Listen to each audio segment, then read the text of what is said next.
প্রায় সকাল 9টা বাজে। আর আজকের গোসবা বোটঘাটের যে পরিস্থিতি এই ভিডিওতে দেখো, আর কি কন্ডিশান কমেন্ট করো। এমন দৃশ্য আপনারা কখনো দেখেছেন কি না। আর সত্যি কথা বলতে বিশাল খারাপ কন্ডিশান। আজকের অর্ধেক লোক পার হতে পারেনি।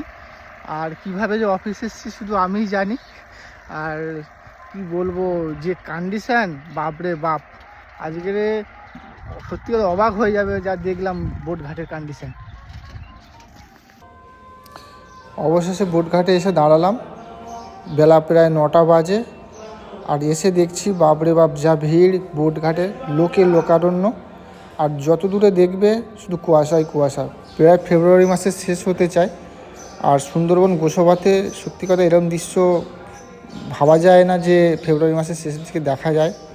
আমরা তো রীতিমতো বহুত 1 ঘন্টা প্রায় দাঁড়িয়ে আছি ঘাটেতে। অবশ্যই বোট বাবুর দেখা পাওয়া গেল। আর মানুষ শুধু একটাই কথা বলছে, কখন বোট আসবে, কখন বোট আসবে। আর অবশেষে একটা বোট আসলো। আর তার উপরে নদী থেকে দেখা যাচ্ছে যে চর। গোসবার একটা কমন সমস্যা হয়ে গেছে গদখালি এবং গোসবার মধ্যে, চণ্ডীপুরের মধ্যে এই 3টে খেয়াঘাটে মাঝখানে নদীতে চর পড়ে গেছে।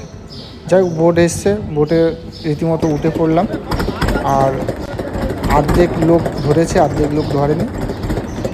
আপাতত বোটটা ছাড়লো।